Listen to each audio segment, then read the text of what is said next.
Previously on the Metal Podcast. You see a lot of people pining for the 50s now because that was when people really were happy. Most homeless people are drug addicts or they're crazy. Or hippies. Well, I would say hippies are drug addicts and crazy. There's a lot of, he suicided himself, or there's another murder or suicide. They like David Crosby's themselves. girlfriend, who was also the that was the daughter of a military leader.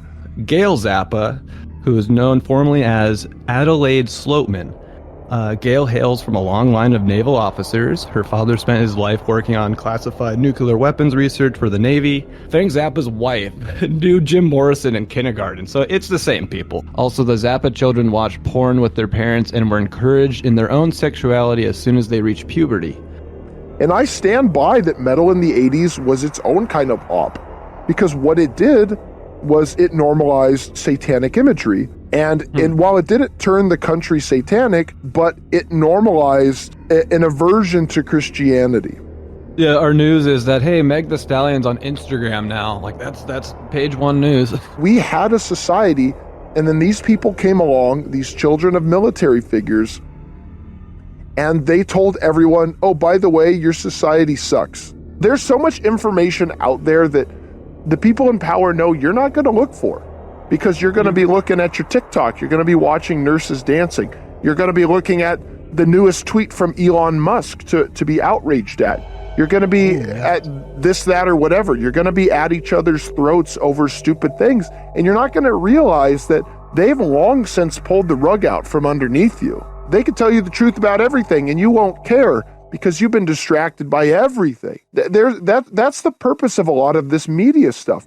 It's all a distraction. It confuses you. The music was a distraction to make you forget that the point was never the music.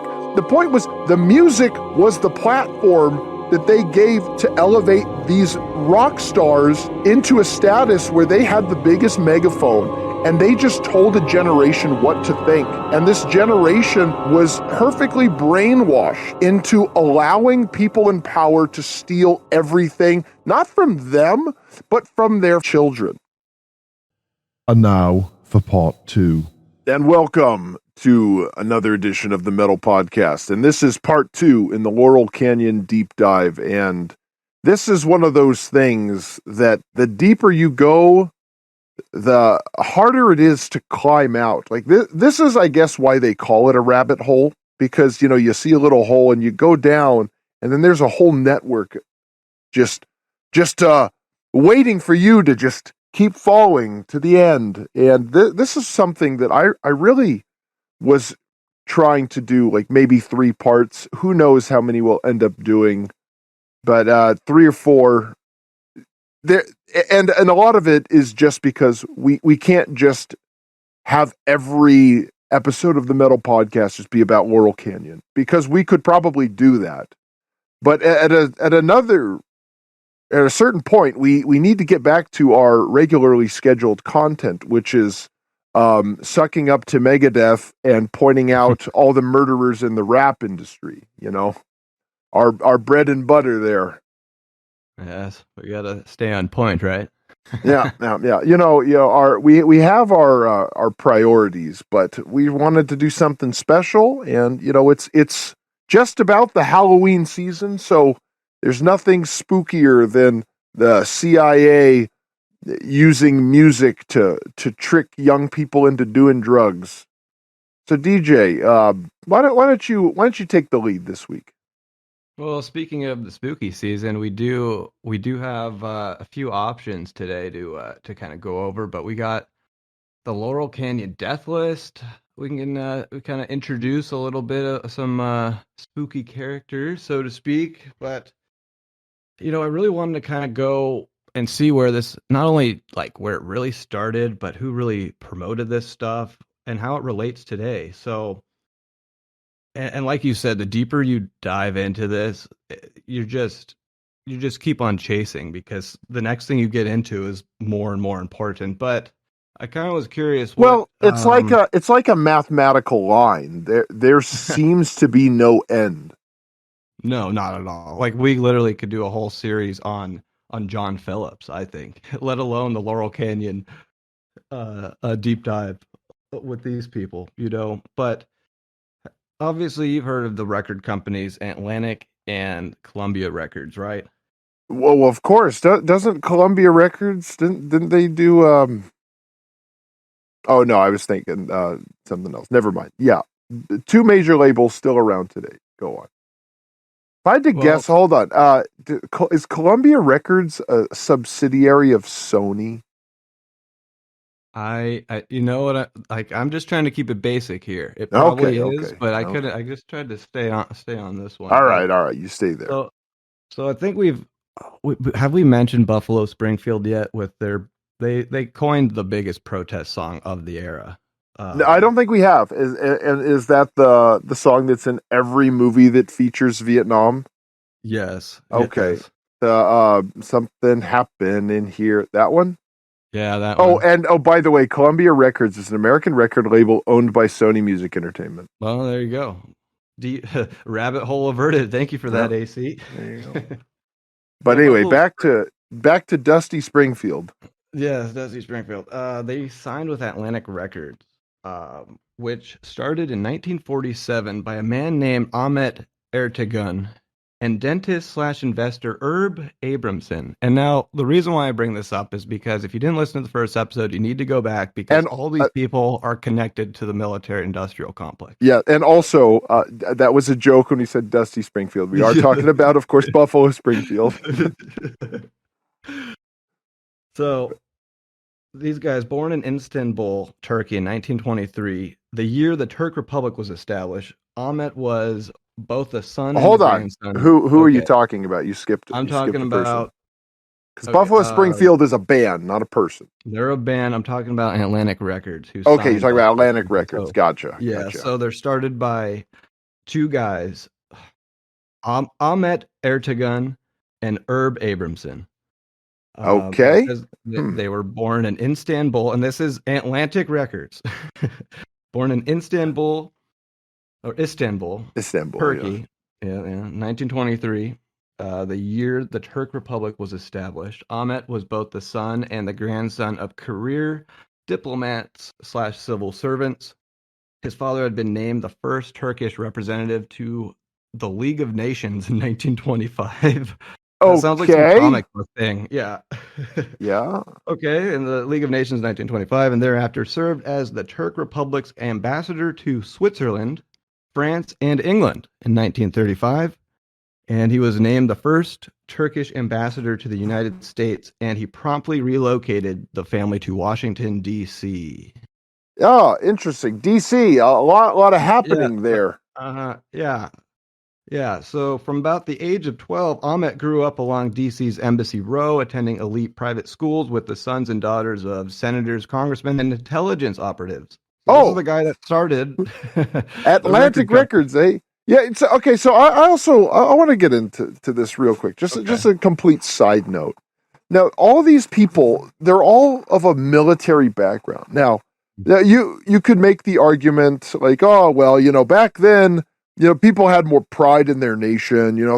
They felt they felt more like a necessity of duty. So more people had military parents, because of that. But don't you think that like people that have the military background, they would want their children to have a more disciplined life than just kind of slutting it up and drugging it up? And you think just being rock stars? Yes, or being like a music mogul. Like think about this. Like, I want you to do this, and everyone listening, and especially you, DJ. I want you to, like, the next time you talk to your mom or your dad, just say, I think I'm going to start a record label. Like, look them dead in the face. Like, you've never been more serious. And see what their reaction is. I've already put them through enough. Well, no. And I'm serious. Do this because, like, eventually, like they're going to have the same reaction as that guy from Goodfellas. Like when he realizes that that Joe Pesci isn't funny and he's just doing a thing. Or like they're gonna say why? Like, there's no money in that. Like, why would you want to do that? Like, what made? Like, they're gonna be, yeah, they're gonna be really confused. Like, why? Like, there's nothing. And now this guy, he's like the children of ambassadors. We're on the League of Nations. Like, yeah, I'm gonna sell records. Yeah, I'm gonna not just sell records. I'm gonna find musical talent in America. And we're gonna sell records, and they happen to be all literally like on the same block. That too. Convenient. Well, I mean, that ended up being the case, but I'm just saying, just in the beginning, because right. I would bet any of you that say, hey, mom, dad, I'm gonna start a record label. I would bet back then it would probably I'm dropping everything to do it. Like, this is what I'm gonna do. Like, that's gonna be a harder sell. I think okay. don't do it. Just say like, okay, yeah, like in addition, yeah, just do that. But I would guess back then the reaction would be either more hostile or more confused. Like there's like, there's no money in it, because the thing is with all those Laurel Canyon hippie bands, they increased record sales by like 10 to 100 times. You know what?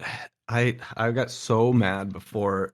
Don't look up certain things before an episode, because I got really upset because I came across that number. There was a number like before the 1960s what record labels were bringing in, like how much money, revenue. It was like in the tens of millions or something like that. Pretty low.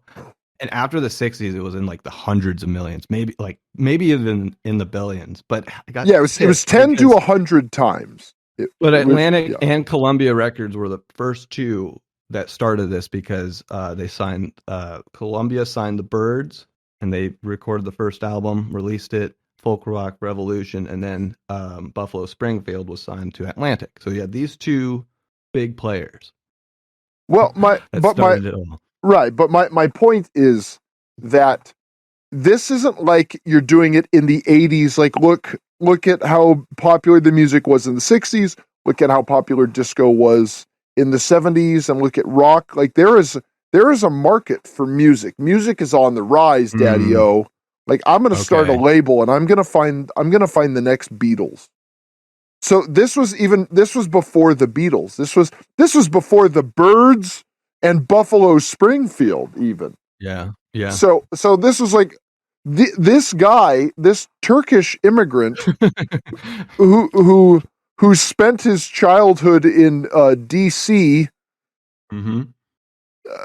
But he loved music, because that's what pulled him into the Black District, where he saw all these black artists, and that's where he fell in love with music. So he decided to start a record label.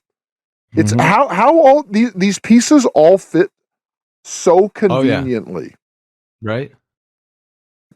But go on. I just wanted to say, like, the idea that someone would say, like, hey, mom and dad, ambassadors, important government officials, I'm going to start a record label in a time when music is like a pretty risky venture.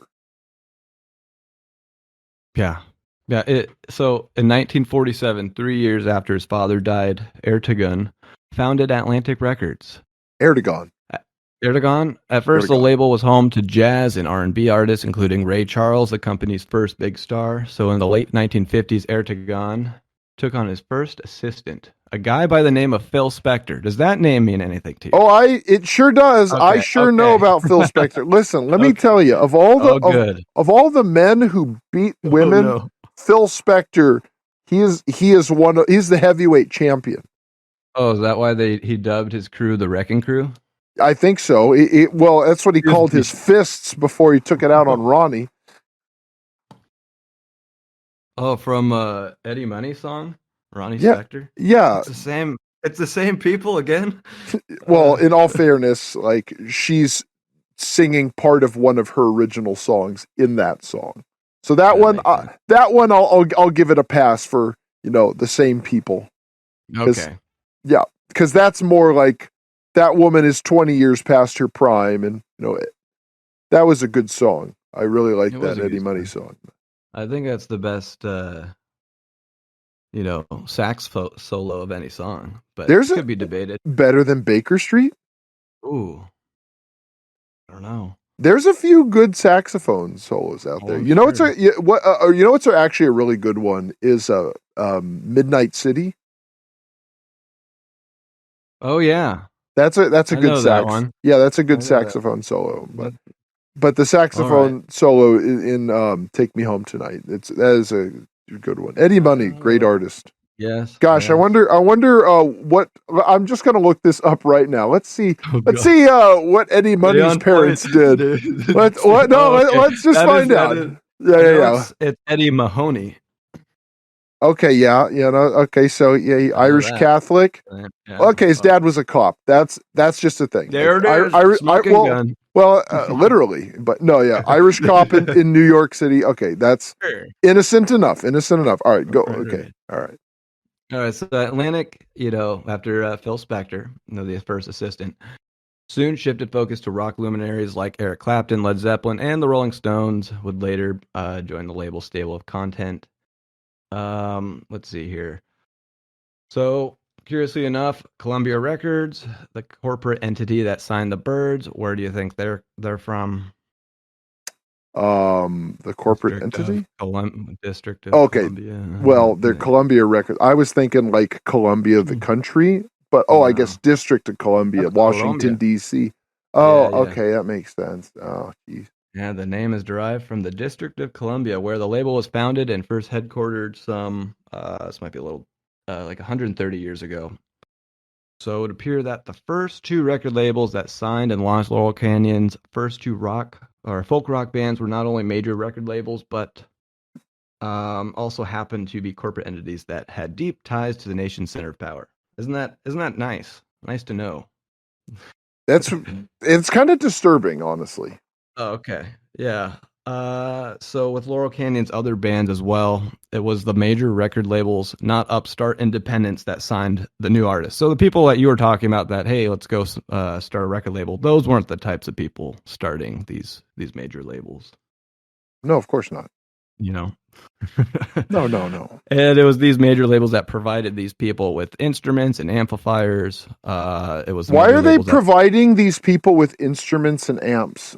Shouldn't they didn't know how to play their instruments? They didn't. Oh, they weren't already established bands that were putting their nose to the grindstone and trying to find their way in the music world. They would meet like, hey, what's your name? And then 5 days later, they'd like be on the road. Like, what? It's that bad. There were. I remember hearing all these stories from all these bands, like in the 70s and like around that era, where the bands they couldn't play their instruments. And crazy. And then when you find out that these bands are like, they're still global phenomenons today. And the whole reason that they started was because the military knew that they could control young people through music. So they said, here, son, you're going to play guitar. Oh, but Dad, I don't want to play guitar. I want to play lacrosse. No, son, you're going to play guitar and you're going to have a lot of money and you're going to have a lot of girls and you're going to have a lot of whatever you want. Yeah, the law won't even apply to you either. Yeah. Oh, that too. Really? Well, are you foreshadowing with John Phillips? Pick one. John Phillips, David Crosby. I mean, seriously. Jim Morrison.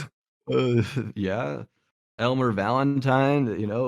We could do a brief history of the Whiskey a Go-Go. That we got that too. But that's the Valentine guy. That's Elmer Valentine, right? Yeah, that's Elmer Valentine. He's a bad dude. But yeah, is these.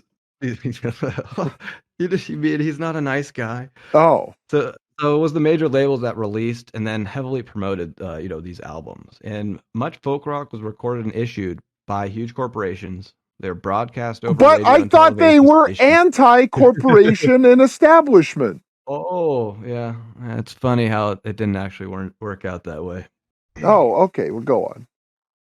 And, broadcast over radio and television stations owned, for the most part, by the same or similar pillars of the establishment. The corporate titans of all three branches of the mainstream media, print, radio, and television. So they did their part to help out the titans of the record industry. So like AM radio and sometimes primetime network television would act as a primary conduit for this countercultural expression. Gosh, and then it's interesting too that even conservative corporate-controlled AM stations across the country almost immediately began giving serious airplay to the new sounds coming out of Southern California, and network television even gave the rising stars unprecedented coverage and exposure because you really didn't have TV before, and it just gave another pillar or branch for these people to branch out into. Right, because TV, it's like that joke in Back to the Future. It's like, oh, we got this TV. It's like, you have TV? Like, yeah, we have two. You have two? Like, oh, come on, no one has two. He's just joking with you. Like that was still kind of a novelty. Yeah, no. Like you flash forward, you got TVs in your hand, but yeah, you have multiple TVs in your hand. A double TV. Yeah, you have a TV in your hand while your TV's on, and you got another TV behind you. You got your what are they called? Your tablet, your phone, and your actual TV. Yeah. Yeah, so most people were listening to the radio, but then TV came along, and TV was cutting edge. Like it showed you it was a window into another reality. Mm-hmm. And seeing these people on that medium made it way more powerful, and it also made it much easier to spread any kind of message. Like, look at all the girls screaming as the Beatles get off the plane. That's the place to be. Go on. Yeah, and you also had, TV is that, I mean, it's new. It's the thing. But you also had print media at the time. What I guess you would consider more digital now, but yeah, the print media did its part to raise awareness of the new music countercultural scene. You had new releases by the Byrds that were often accompanied by large ads in trade magazines that simultaneously plugged the records and upcoming TV appearances. Like they had the ultimate like synergy going on. They probably all owned like all these subsidiaries. Even Buffalo, Springfield, all those guys, they managed to find themselves appearing as guests on an impressive array of network television shows, including American Bandstand. American Bandstand, yeah. The Smothers Brothers show.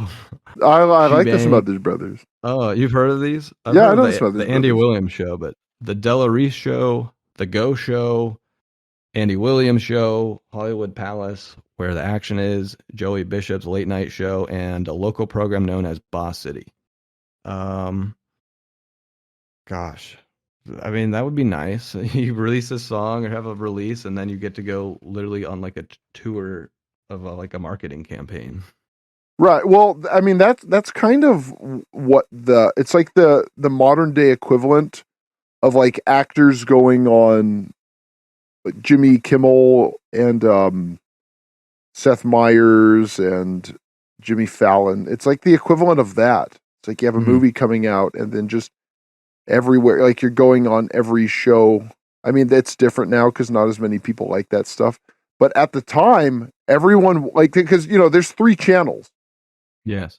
So you have a 1 in 3 chance of seeing one of these bands if you have your TV on.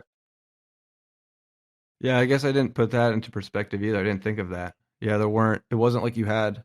You didn't have cable. Like not even like cable. You didn't have the only thing. Yeah, you didn't have like the fishing channel, and all that stuff. Chinese boxing, and the wiffle ball channel, and like all now these. You could watch people do. They could slap each other. You see those? Yeah. Yes, I have. It's just kind of funny. I wouldn't watch it, but I'm glad that it exists because some people need a good slapping. Yes, they do. Yes. But and not only were there only 3 channels, but it wasn't broadcast all day because they would end the transmission with the national anthem, Right. and then good night, and then you have the little Indian head. I don't remember that, but I'll take your word for it. Okay, well, you've definitely seen it before in movies. You've just not realized what it was. Okay.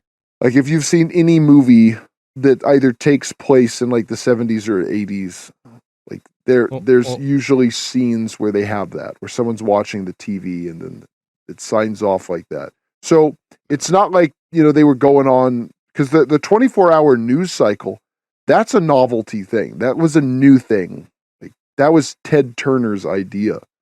So before, the TV was only, the programs were running from like 6 to like 10 or 11 p.m. Like it wasn't going on very late. So most of the TV that people were watching was probably after school, after work. So these programs with these ads, it's not like they were on at 11 a.m. where moms are they're cleaning the house, they're vacuuming and making the apple pie, and they're on their way to get their hair done and all that other stereotypical stuff. No, that stuff is going to be on at prime time for the whole family to see it, because they want primarily the teenagers and the young kids to see it, because that's the target audience. So it was probably on all the channels. That makes sense. I mean, it was a craze. Yeah, and those crazes start for a reason. Mm-hmm. Like it kicks off somewhere, and that's how it starts. So the whole thing, this whole 60s music world, it's all fake. It was all created. Sure, the songs do exist, and I have a feeling, if there is ever any like, here is the actual truth of what happened, I bet less people performed the songs than we realize. I bet more studio musicians performed the songs, but we'll probably never have, like, that'll be declassified with the Kennedy papers. Yeah, So I'll have to look at my notes, because there was someone who's quoted as saying, like, when David Crosby would go out on stage, he would just embarrass them for 40 minutes. well, I mean, look at him. I think it was Steven Stills who said that. Yeah. Actually, some of these guys could kind of play a little bit, sure, or they would write all the songs, or they record every instrument on the album. Yeah, and they got these guys related to people that own like royalty. the Mayflower or something. Yes. Like taking people over to the New World. Like the people who discovered the New World are like get to play guitar in this band. Like, and David Crosby is like one of the ugliest people I've ever seen in my life. He is. Yeah, he's very, very gross looking. Yeah, he's like a fat walrus, and he's like always looked like that. He's just terrible. And this was a guy that was chosen to be kind of one of the faces of a generation. But like I was saying, this whole music scene it's completely fabricated. It's all fake. It is. And it was, hold on, you put your pin in your thought. Right. And it had to start somewhere, because they can't, like, as powerful as the CIA and the military industrial complex may be, they can't just like kick your door down, put a gun to your head, and say, like, you love the Doors, you love Frank Zappa. Like, you can't. That doesn't work. So they have to trick people into thinking that it was their idea and it's their thing, and it's like that whole thing, like, oh, if your parents like it, it's not cool, like it.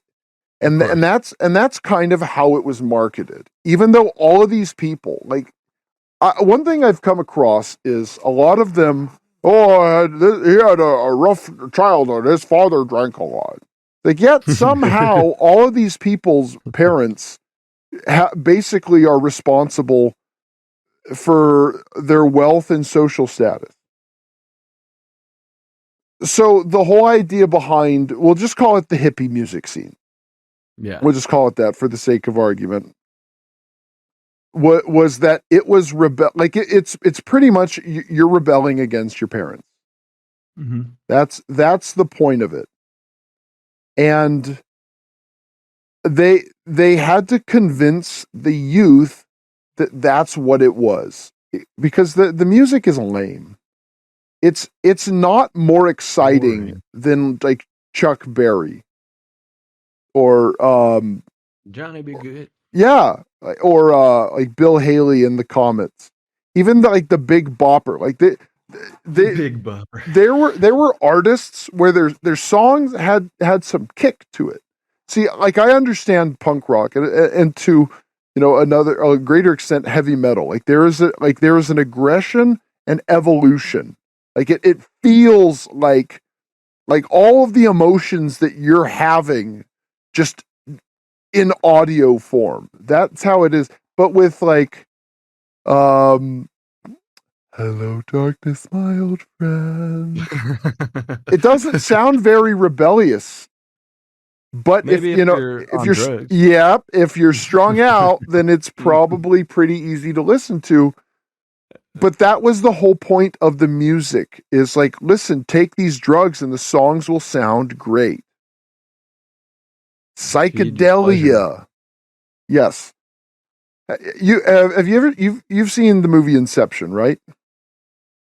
Yeah.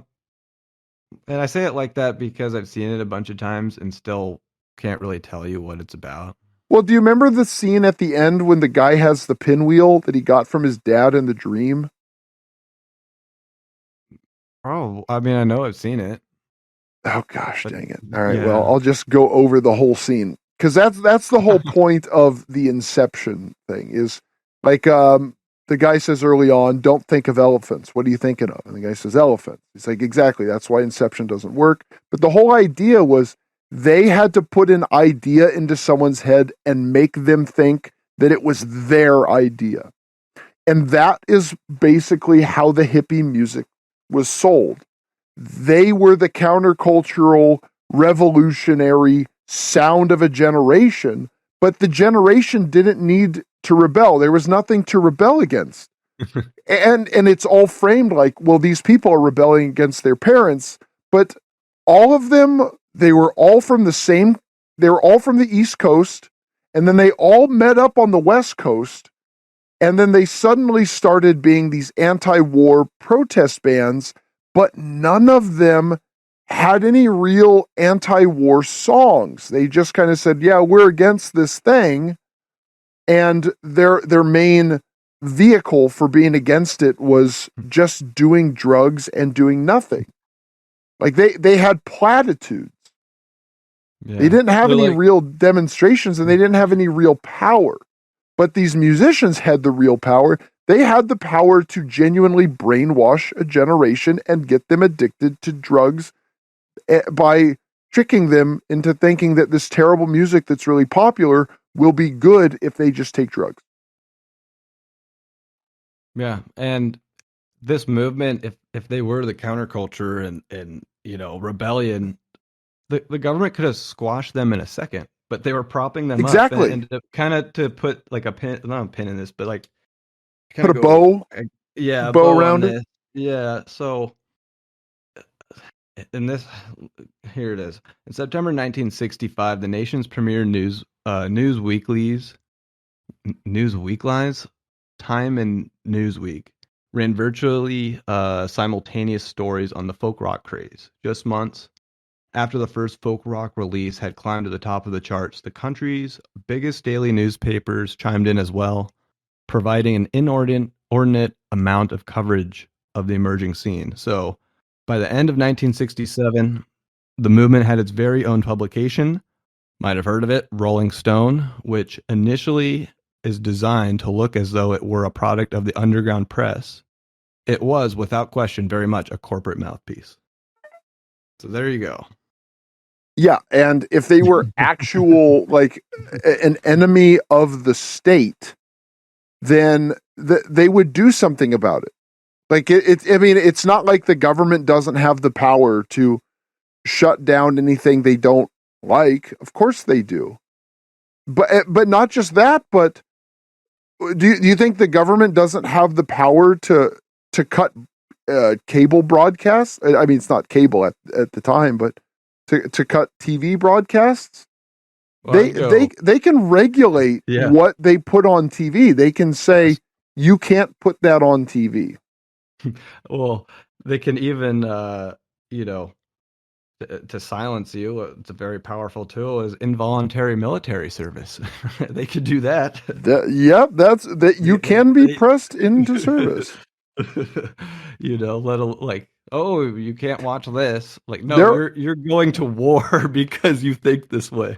There's plenty of workarounds, but instead they were amplifying it because this whole idea, and let's say they were anti-war. They could have been, but the Vietnam War didn't seem to be about winning.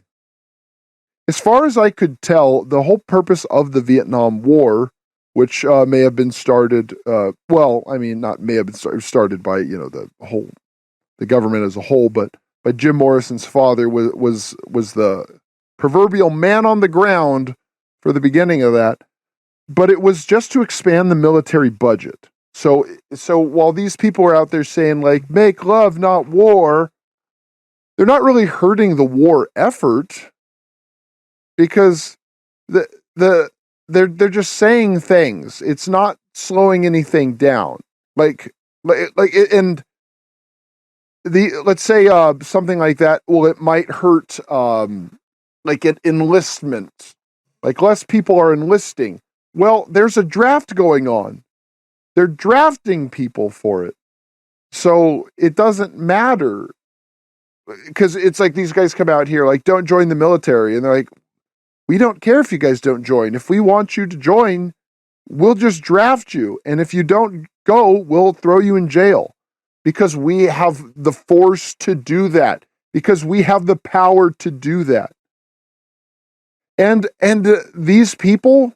These were the ones that were calling the people returning from Vietnam baby killers. The hippies were the ones saying, "You baby killers." Oh yeah. So they're not dumping on the high-ranking military officials. They're attacking the grunts. They're attacking the jarheads. That's who these people are going after. They have no idea what they're doing. They didn't hurt the military-industrial complex at all. They just demoralized all the people that were unfortunate enough to have their name pulled out of a hat. Man, and all you hear about is like, oh, these Vietnam vets, like they're all messed up in the head. And because of the stuff they had to do and they saw, and then they come back and they're like protested against and people are throwing stuff at them, calling them baby killers. Like it's just an awful situation, an awful culture to really be. Well, these people didn't know what they were doing. They were told everything that they did.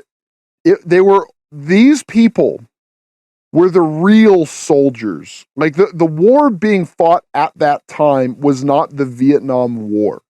It was the war on the domestic front, and it was the culture war. Mm. And those were the real recruits by the military. The military used James Taylor and Jackson Brown and all those jokers to be the actual recruiters. Like those were the generals. And just because you're not wearing camouflage and holding a rifle doesn't mean that you're not fighting a war. And all of these people that were fighting these wars, they had no idea that they were pressed into service. They had no idea. So they're taking drugs, ruining their future. They're letting the government have their way with the country, which that's when the country really took its downturn. Oh, these people went to Woodstock. What a great time. Like, yeah, they were in endless hedonism. It's oh, it was a thing of a generation. You had to be there. It's like it was basically like a generational orgy.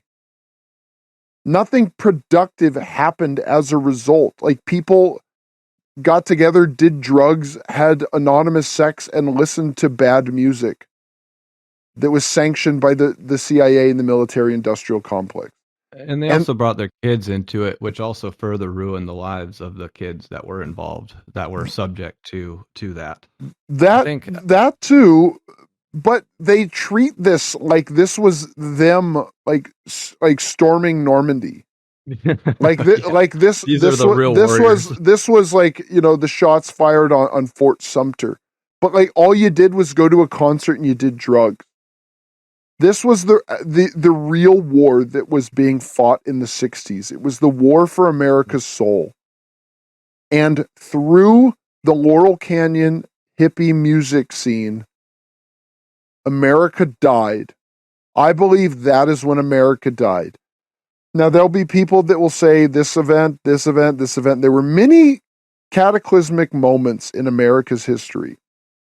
And all of those were wounding injuries. I think this was the proverbial spear that caused the death of America. This is when you're right. This is when people they gave into pleasure and they said no to order.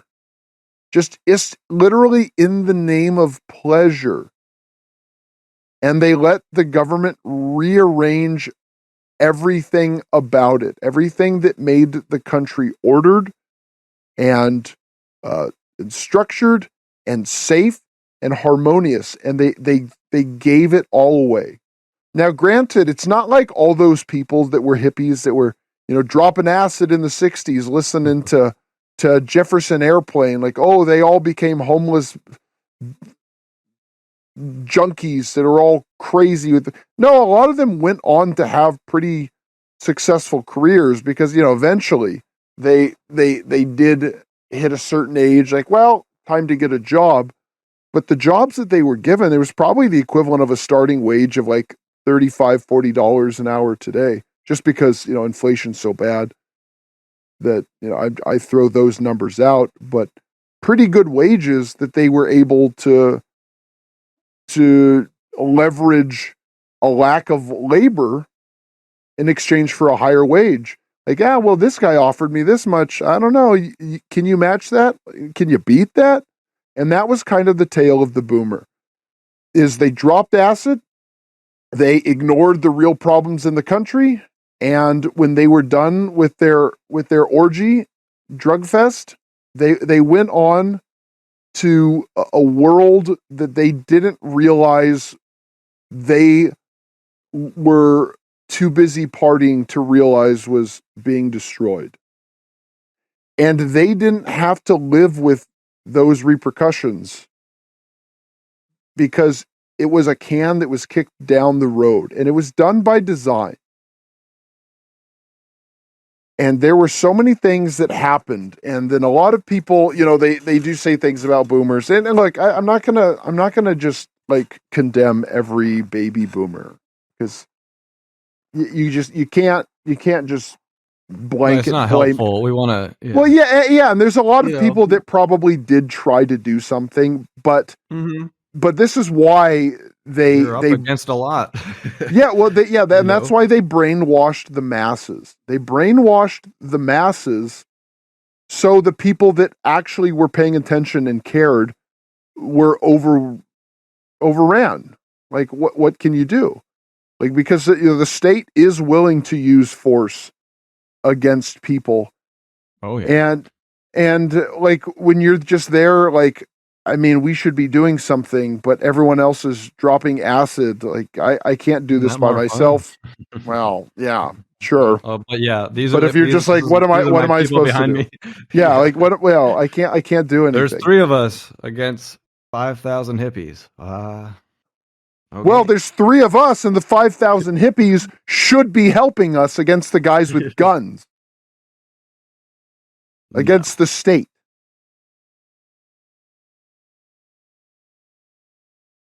Well, you mentioned Jim Morrison, obviously, and you had mentioned that you believe that he was Rush Limbaugh, and I No, have I mentioned that people no. believe that. Well, I came across some interesting stuff that may help your claim because this is tied to you now. It's not my claim. People, yeah, you made it sound like it was yours. You believe No, it. you You are taking misinterpreted it. me because you don't listen. I'm trying to help prove you right here. Okay?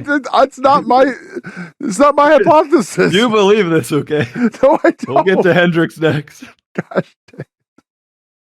All All right, right. but remember our friend, good old Vito Palekis, And the and his Freakers, Freakers. Veto of Yeah, the Freakers. Vito. Yes. Well, he appeared regularly on this show called the Joe Pine Show. Do you know who Joe Pine is? Anyways, the Joe Is Pine he Show. okay? Hold Yeah, on. Is he? This isn't a joke. Is he related to Chris Pine? Because I I know don't. because I don't have a relation here. Chris Pine's dad Could was be. the guy from. He was the main guy in the show Chips, not Okay. Eric Estrada, the other one. So that's why I ask, because that guy is That's from Los possible. Angeles. So I wonder if that's like a family thing. Oh no, this looks like it's spelled Pyne. What? Yeah, I guess there's a different pine, Yes, yeah. not on a tree. But so, anyways, for us that are, I guess, too young to remember, Joe Pine is the guy that you have to thank for paving the way for the likes of Bill O'Reilly, Rush Limbaugh, Sean Hannity, Michael Savage, Don Imus, Morton Downey, Jerry Springer, and Wally George. Because Bob Grant. did I say that? No, I didn't say that. Wally George, I know, and Bob Grant. maybe. So Pine was the guy who pioneered the confrontational interview style favored by so many today. And the decorated Marine Corps veteran debuted as a talk radio host in Marines, eh? 1950. Yeah. Hmm.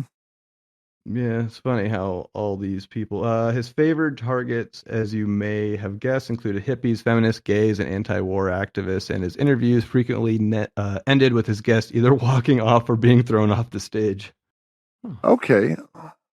And So and I bet this was really satisfying for a lot of people at the time because yeah, the hippie movement wasn't a really popular thing.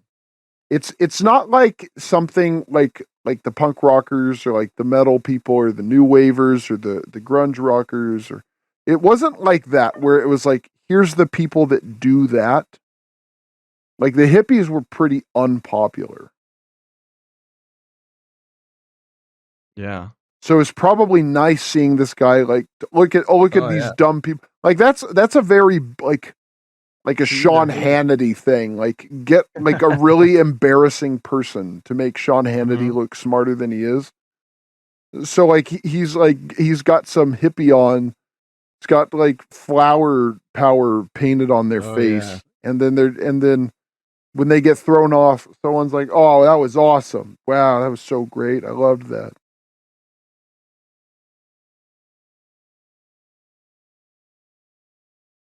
Go on, Yeah. go back to Joe All right. Pine. Well, we're done with Joe Pine because he. So, well, my point was, all right. I That's know the what your guy point is. who paved the way for Rush Limbaugh. I gotcha. So okay. Now back to Jim Morrison. By virtually all accounts, he was a voracious reader. Former teachers and college professors expressed amazement at the breadth and depth of his knowledge on various topics, and at the staggering array of literary sources that he could accurately cite, and yet he was known to tell interviewers that he hadn't studied politics that much, really. But that was okay, because according to drummer John Densmore, since a lot of people at our concerts, at least, um, they're sort of, it seems like they don't really come to hear us speak politics. Yeah, that's the way But it I was thought in they were political. 1950. Yeah. No, apparently not. They kept to themselves. Obviously, they're Oh, going to tell people that you don't know anything. I'm just some dummy who takes acid. But I'm also. but I thought they were political activists. Isn't that the idea? Is that those bands were like, weren't they supposed to be activists? I mean, I thought, right? That These warriors. David Crosby was known for his outspoken personality and politics. Well, that's the way it was in the 1960s. You see, the young folks of that era just didn't concern themselves much with politics, and certainly didn't want their anti-war icons engaging in anything resembling political discourse. That sounds convenient. So yeah, I didn't really have a smoking gun that's Jim Morrison is Rush Limbaugh. Yeah, that was that wasn't even like a lukewarm gun. That gun is ice cold. That All gun right. was found in the Arctic. All right, now let's go ice fishing. Yeah, we're gonna find that gun there. We're gonna go ice fishing. So here I have the Laurel Canyon death list. There's some good names. You didn't on want to here. tell me about how Jimi Hendrix is Morgan Freeman? Well, he can. Go ahead. I did. Go say ahead. He could be next. Go ahead, tell me. All right. Well, though he rarely spoke of it, Jimmy had served a stint in the U.S. Army with the 101st Airborne Division at Fort Campbell. His Okay. official records indicate that he was forced into the service by the courts and then released after just 1 year when he purportedly proved to be a poor soldier.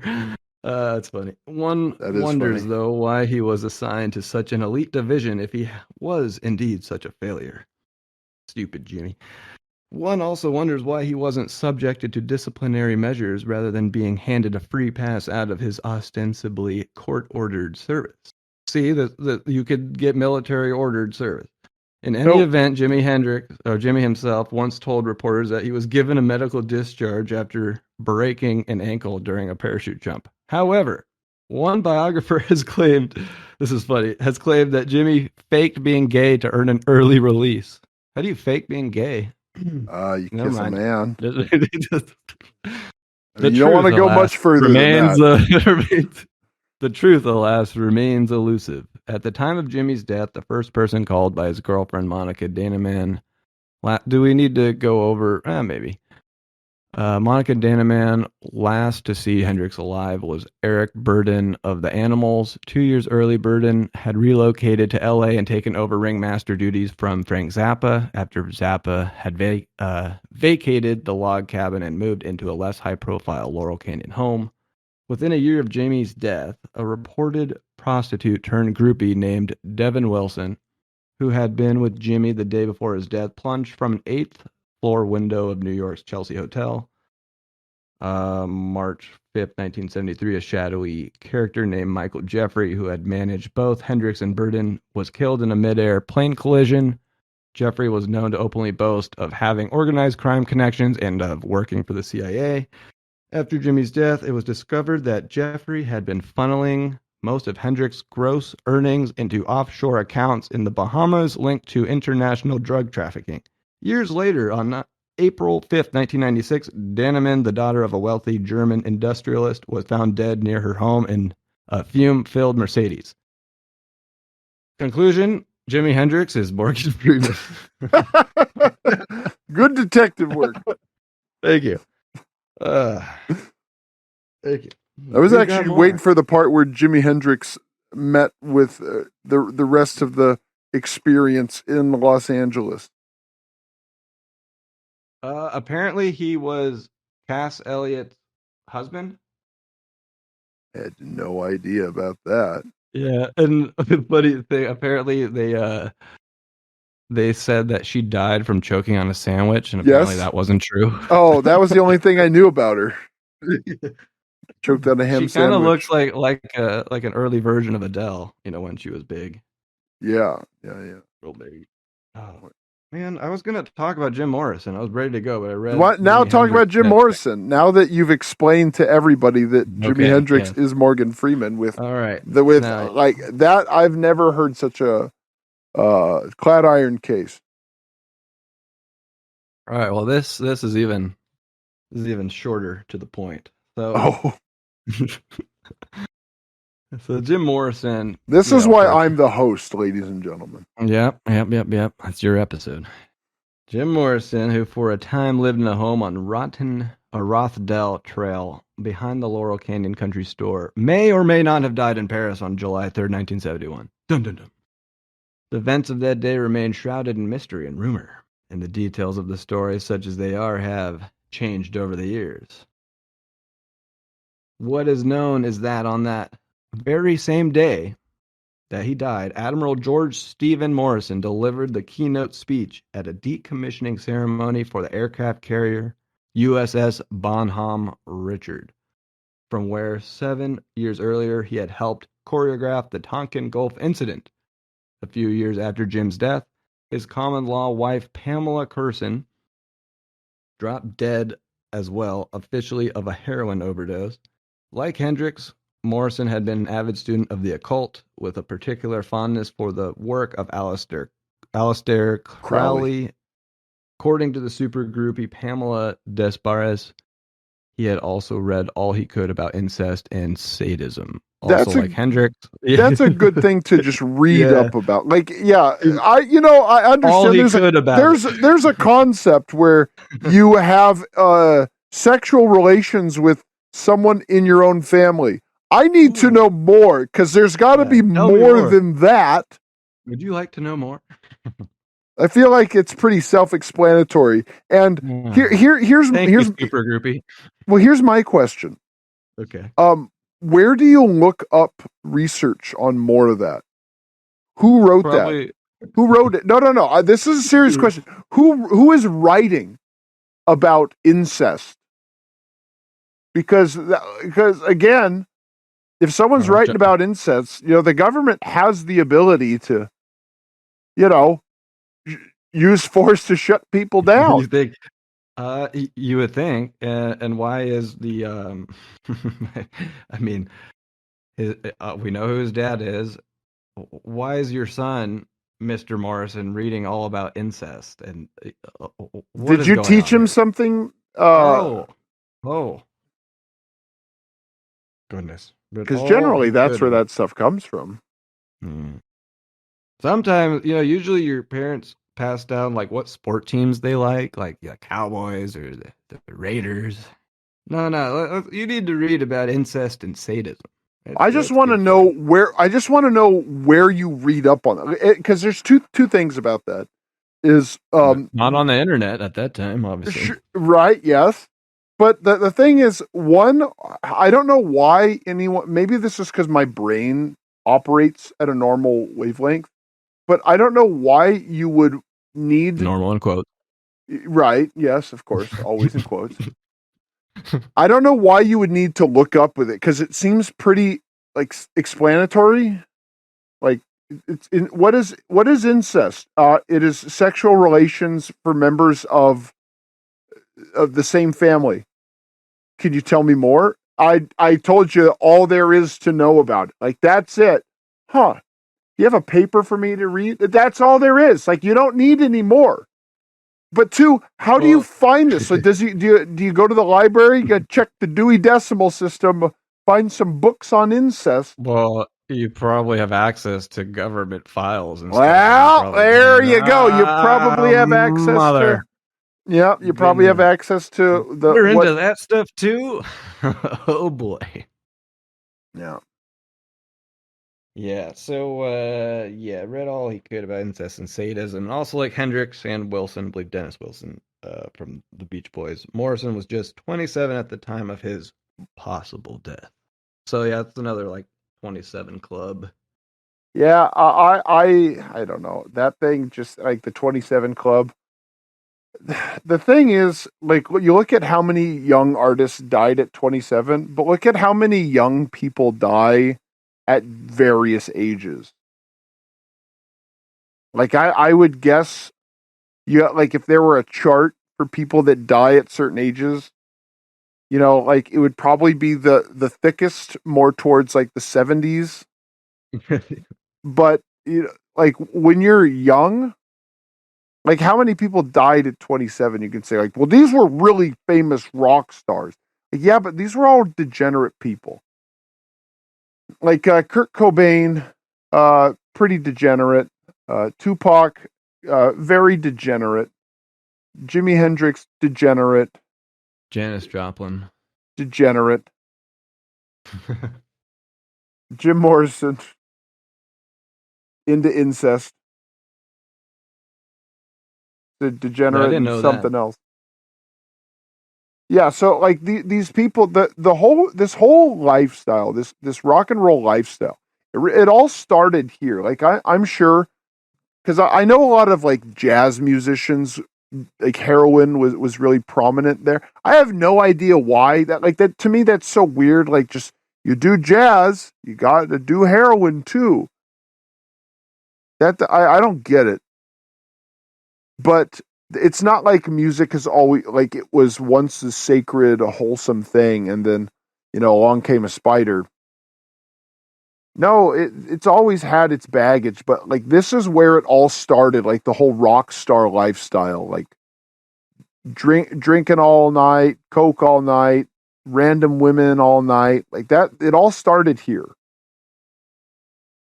and this is when like divorce. This was the era when divorce became Yes. like normal. Michelle Phillips. Michelle Phillips? Oh, John Phillips. John Phillips had many wives. Yeah, one of yes. He had like 4 wives. Sorry. He only divorced 3 of them. We'll get into him because there are some really just speaking of incest, I'll bring one John Phillips story that I came across. Mackenzie? No, it was I think the youngest one. I don't know. I don't think it was China. It was like, is it Bijou or something like that? Bijou Phillips? Bijou the actor? Isn't she an actress? Yeah, he was in this like kiddie porn ad, a Calvin Klein ad or something. Oh, that's good. It's like kiddie porn ad or whatever. But anyways, on the night before she was going to get married, John Phillips raped her, and then he was in a relationship with his daughter until she got pregnant. She didn't know who the father was, and apparently he admitted in an interview that he had known that she had gotten raped by gun or knife point. So he literally raped her with a knife and told people about it. And apparently she has a tattoo on her. It's either a tramp stamp or on her actual buttocks that says "Daddy." So that's a John Phillips for you. So I'm sure he was reading about that. Did you know that she dated John Lennon and Yoko Ono's son? Oh, I didn't know that. Yeah, but I know that China Phillips married Billy Baldwin in 1995. The inferior Baldwin. Yeah. Well, that's good. Yeah, isn't that nice? Well, Bijou Phillips was married to Danny Masterson. No way. He's going away for a long time. Yeah, and that's why I believe they separated. Yeah, I don't know much about China Phillips. I just know about Mackenzie, and I only know about Mackenzie because of her incestuous abuse from her father. Oh, that's horrible. Yeah, they were all like in celebrity rehab too. Like in we'll go over it with the John Phillips stuff because there's a lot to go. Like I said, it could be a whole series just with that guy. Yeah, he's pretty bad. Yeah, and the thing is with that guy, it's less about his background, where he was the son of a military figure.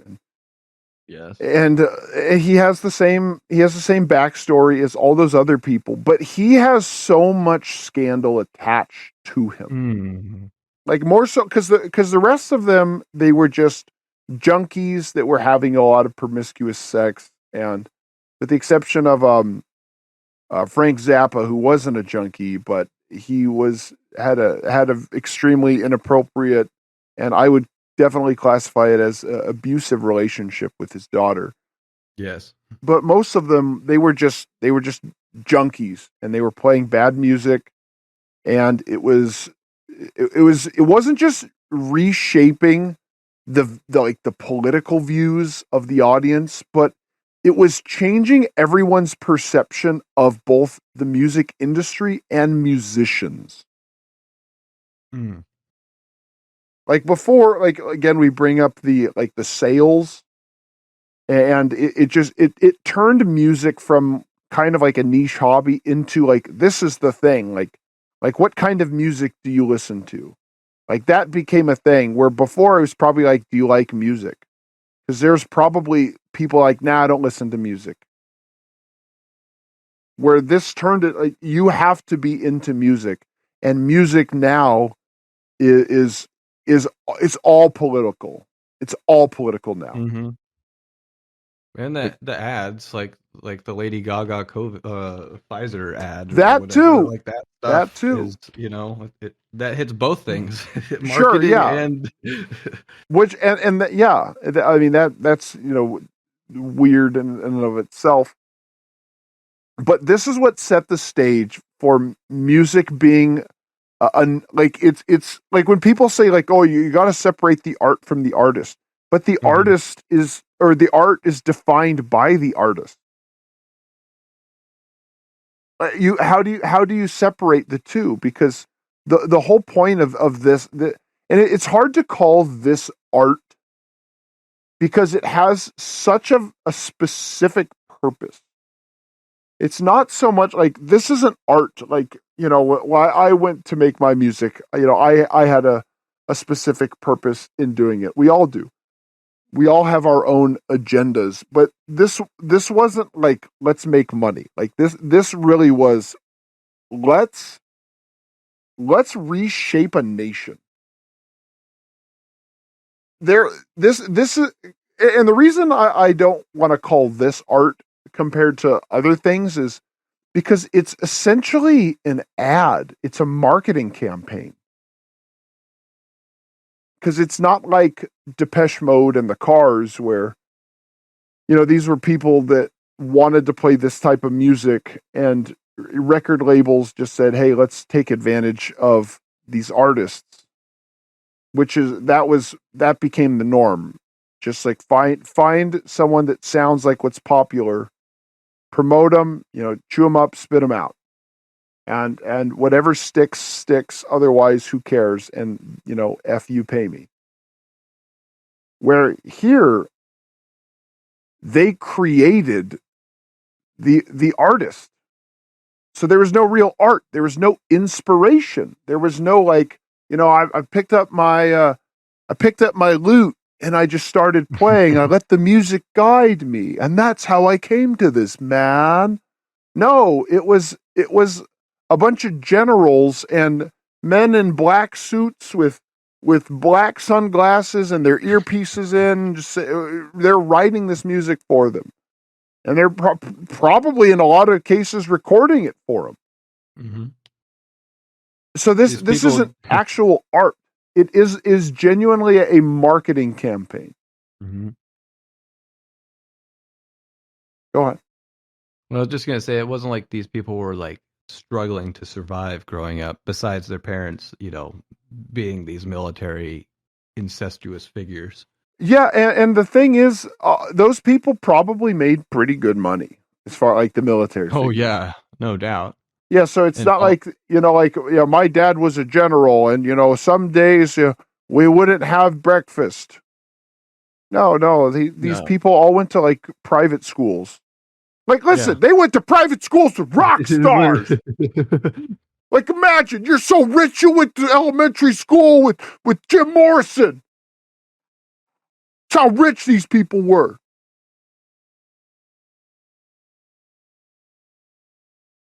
Go on. My tirade's over. Your tirades are okay. Good. Yeah. I'm tagging you in. Gosh, well, it's tough because there's so much more I want to get into. I know we don't have time for it all. But maybe I can tease a little something. I'm curious if you have heard about this like murder that took place during a concert of one of like the Is it the Hells Angels one? Yes. Okay, yeah, I do know that one. The Rolling Stones were playing, right? You do. They hired the Hell's Angels to do security. Right. Was that not Woodstock? I don't know exactly what. Or maybe it was some festival in California. Might have been. But yeah, so one of the and another thing I want to tease is this guy. His name's Graham Parsons, and Graham Parsons liked taking hallucinogenics, and sometimes he would take friends like Keith Richards along with him to help with the search for UFOs. That's one of my favorite. Altamont Free Concert. Okay. Altamont Speedway Free Festival. Counterculture rock concert in the United States. Held on Saturday, December 6th, 1969 at the Altamont Speedway outside of Tracy, California. 300,000 attended the concert. Some anticipated that it would be a Woodstock West. Woodstock had been 4 months earlier in Bethel, New York. The event is remembered for its use of Hell's Angels as security and its considerable violence, including the stabbing death of Meredith Hunter and 3 accidental deaths, 2 by a hit-and-run car accident, and 1 by an LSD-induced drowning in an irrigation canal. Oh, who would have thought? Concert featured, in order of appearance, Santana, Jefferson Airplane, the Flying Burrito Brothers, and Crosby, Stills, Nash & Young, with the Rolling Stones taking stage as the final act. The Grateful Dead were also scheduled to perform following CSNY, but shortly before their scheduled appearance, chose not to because they were wanted in Langley.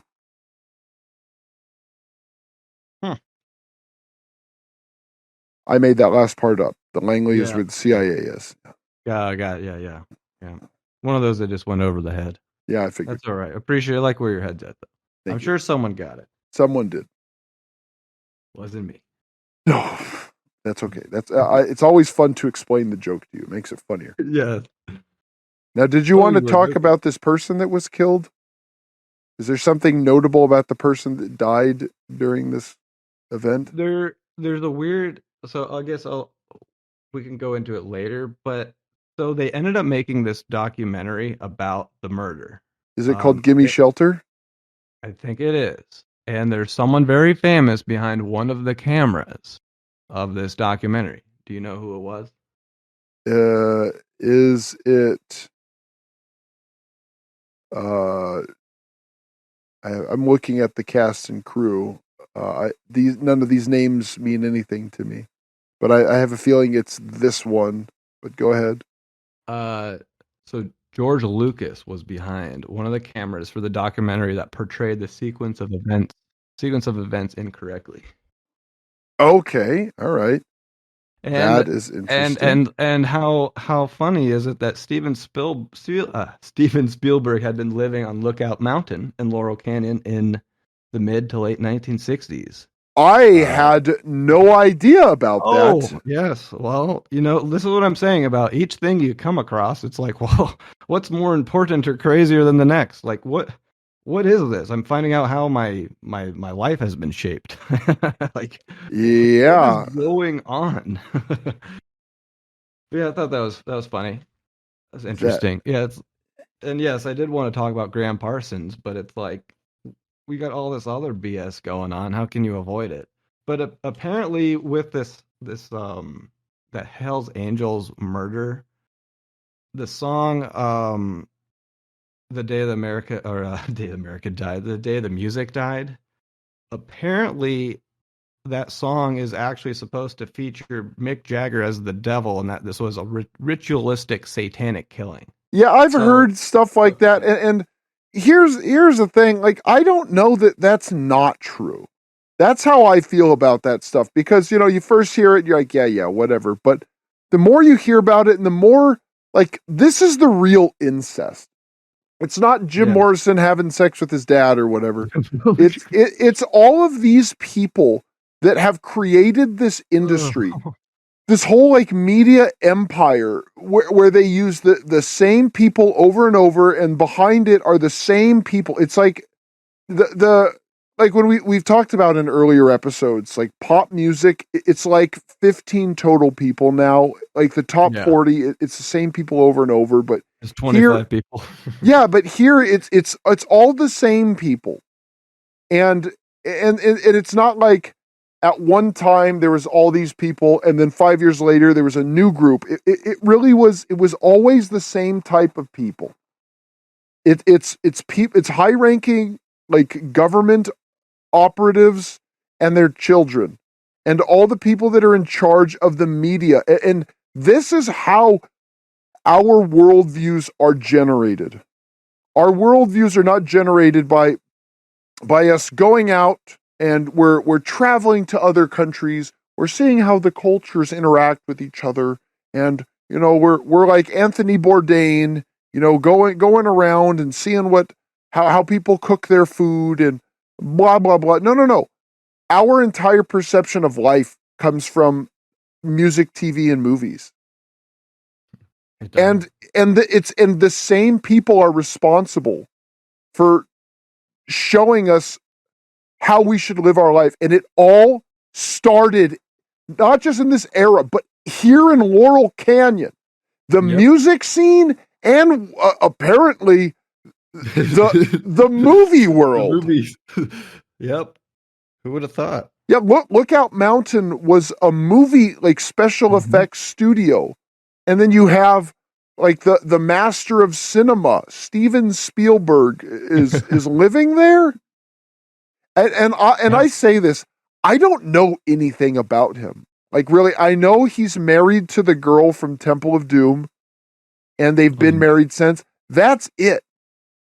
I don't know anything about him. So, like, you saying that, like, it doesn't surprise me, but that Right. came out of nowhere. I was not ready for that. Yeah. Like, when you said behind the camera, I was expecting it to be like Phil Spector or something like that, or like George Lucas. Yeah, I was not ready for Vader. that. Yeah, behind the cameras, Darth Vader.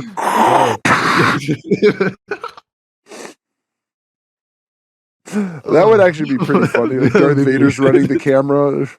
And that the inspiration for Darth Vader came from a guy who killed someone at a concert while the Rolling Stones were playing. It's like Darth Vader was actually the name of the Hell's Angel who did it. Probably. Oh, It might have what's been. a Darth? That Would sounds you really like be a biker surprised name. at this? No, not at all. Mhm. Yeah, and I am not. I'm not convinced it's not like a satanic ritual.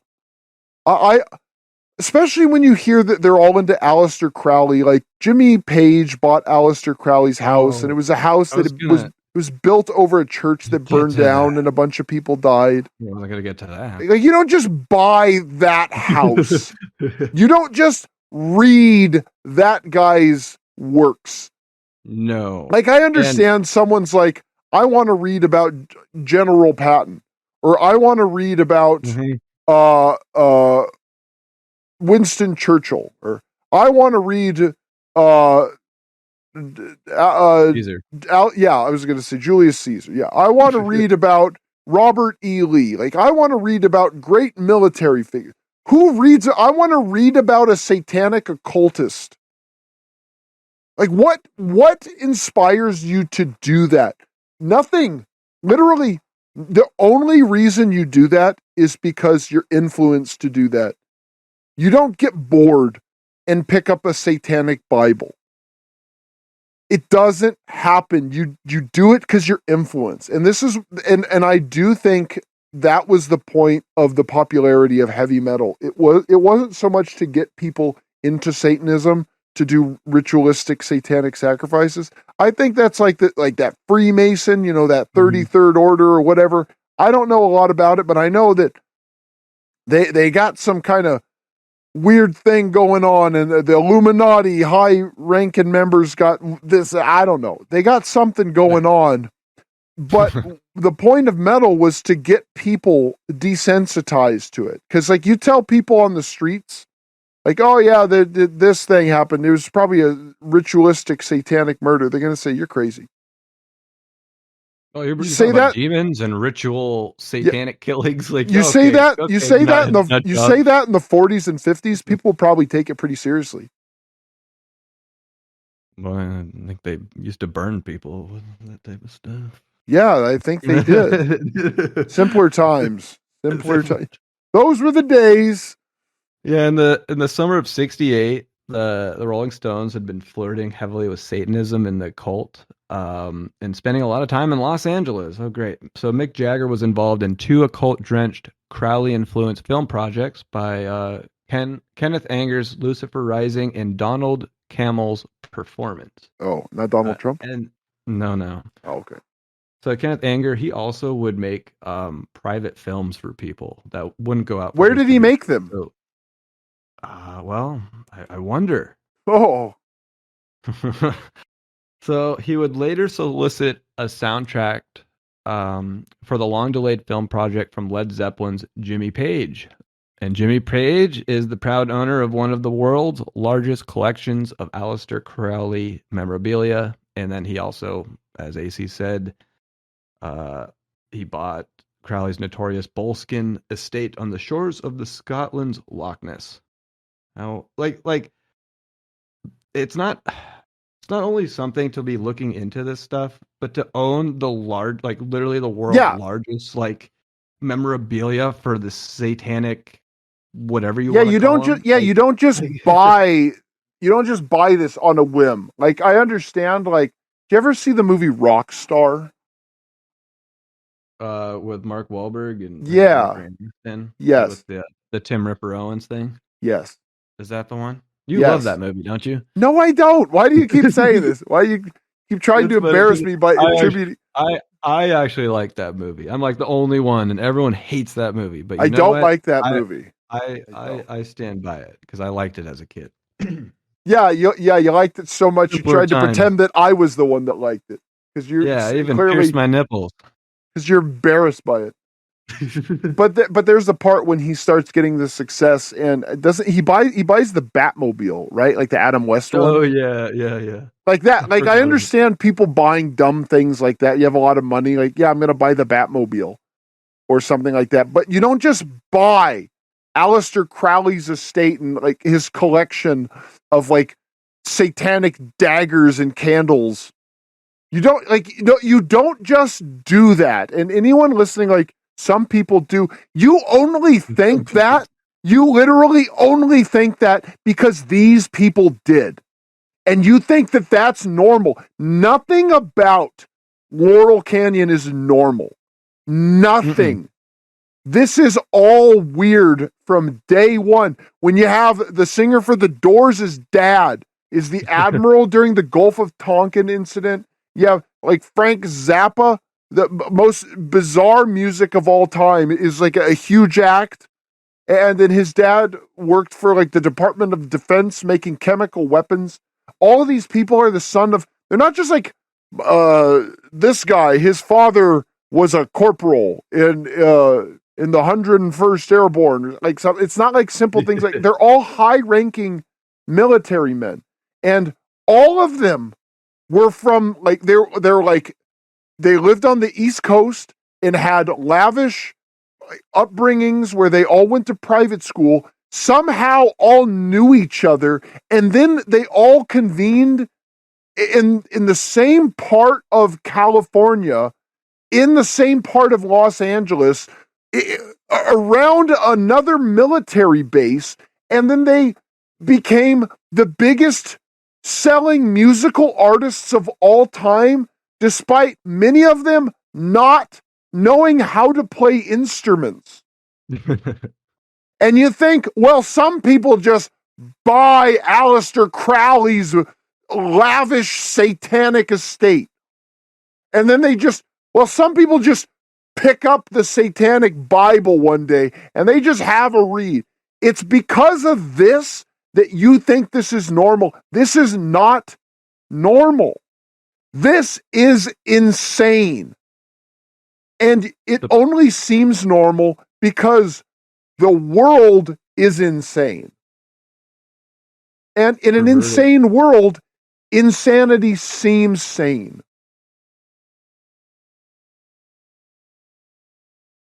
I'm trying to find the thing, but like Hollywood, like supposedly, like what a Hollywood is, it's some kind of witchcraft thing.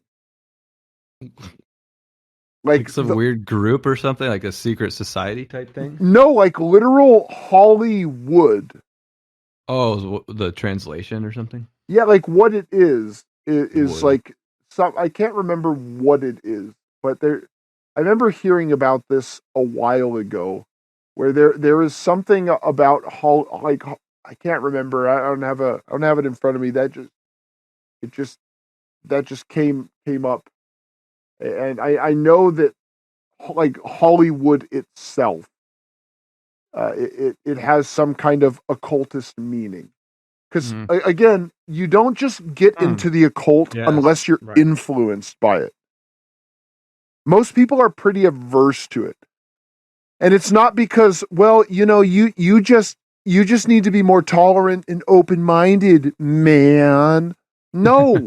Like that is embedded in your mind because you don't realize that this what was turned into normal.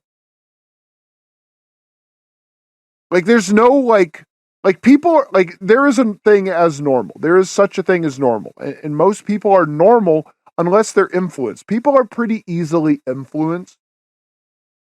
A case in point, this whole series and the effects that it's had on everybody. And we'll get to in the last part. We'll get to how it all really ties together, because we're just setting the stage for everything. Yeah. Like, and again, we can keep going. Like we talked before we recorded, and we found so much stuff, and the amount of stuff that we'll probably leave on the cutting room floor. It's pretty hefty. It really never ends.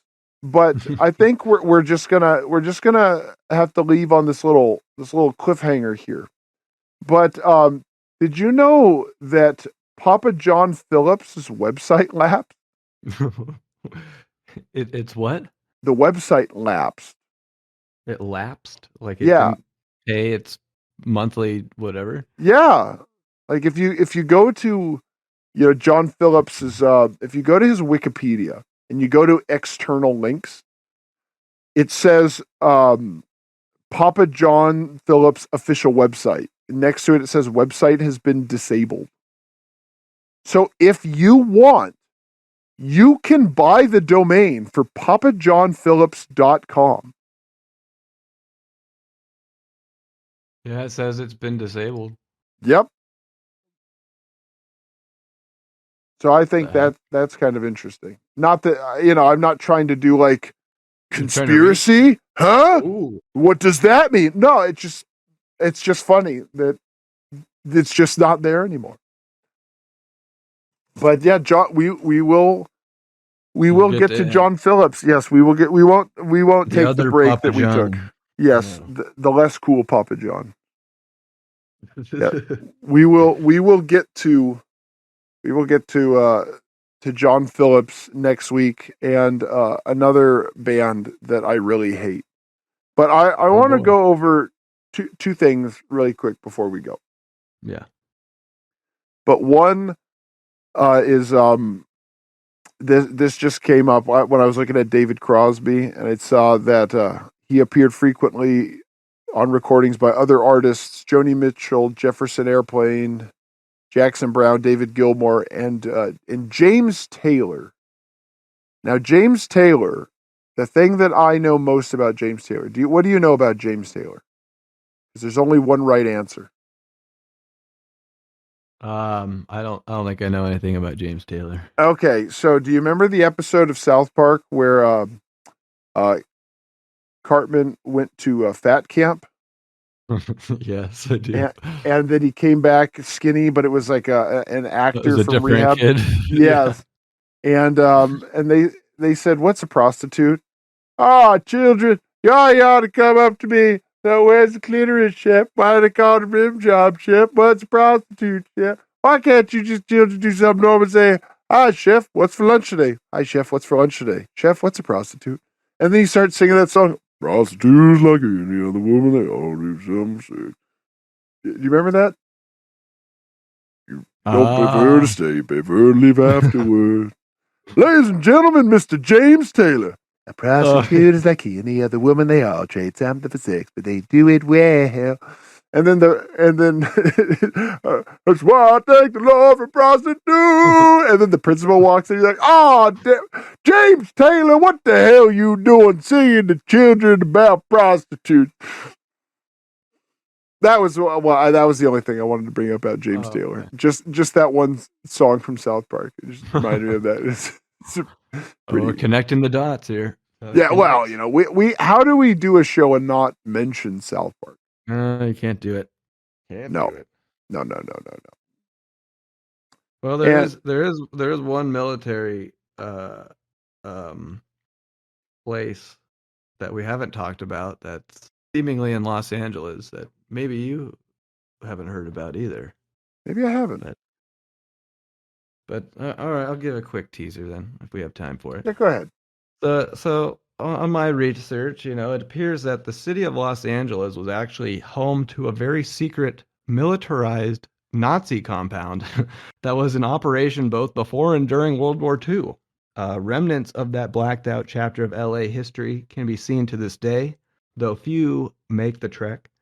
The purpose of the decaying compound was to ride out an anarchic, apocalyptic war so that the chosen few could emerge as the rulers of the new world. Is this this is a Charlie Manson thing, isn't it?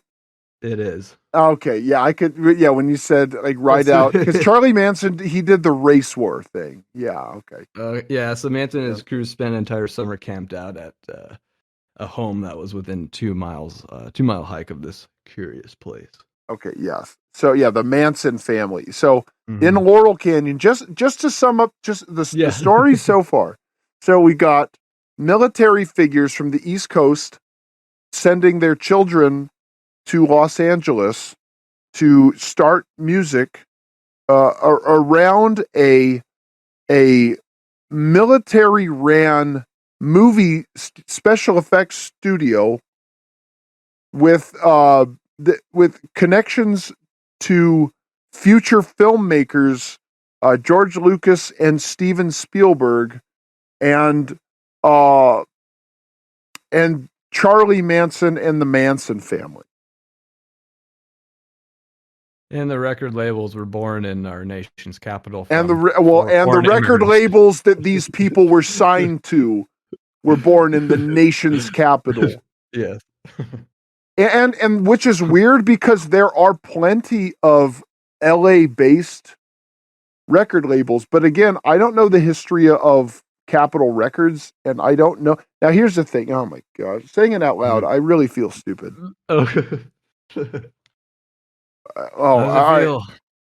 right. So Capitol Records. I wonder where was it formed with the name Capitol Records? I wonder, huh?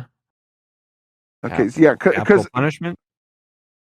Okay, so yeah, okay. Because the building it's a really iconic building in Los Angeles. But I just want to know if it's called Capitol because it was founded in the nation's capital. I think I'll have to double check, but I'm pretty sure that it is actually tied to Laurel Canyon. Like it would have. I think like one of the architects. I don't know. There is a connection to the Laurel Canyon scene with the Capitol building. Actually, of course it is because the Capitol Records building is a really iconic building in Los Angeles. Like it has been featured in several movies where LA is like a post-apocalyptic like dystopia, and the building is still there. Like it's in that movie Escape from LA, and it's in the movie Double Dragon. Like both of these are post-apocalyptic movies that take place in Los Angeles, but that building is there because it's so iconic. But I was thinking like it's called Capitol Records because if you look at the logo, it looks like it's Washington D.C. Yeah, but from what I can tell, is it looks like it was founded in Los Angeles.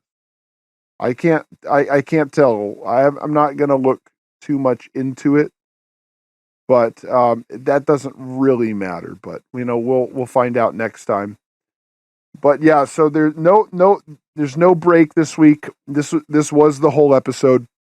just because we had that break last time because we needed an excuse to play that David Koresh song because it's awesome. Yeah. And Finally. yeah, and I do consider this like Lord of the Rings. Like, sure, each episode is its own like contained story, but it's a smaller part of a larger story. So we're going to continue our trek into Mordor. So Samwise, we will be back next week, and no more elongated break. No, I'll do my best not to put it on, but there's all these things telling me that, Mordor is good and Sauron, it's normal. People just put on the ring and stop touching Gandalf's staff, darn it. You're not the boss of me. All I'm right. just reading about it. Okay. All right, folks. We will see you all next week. And I hope you're all strapped in because it gets more and more bizarre and it gets more and more disturbing.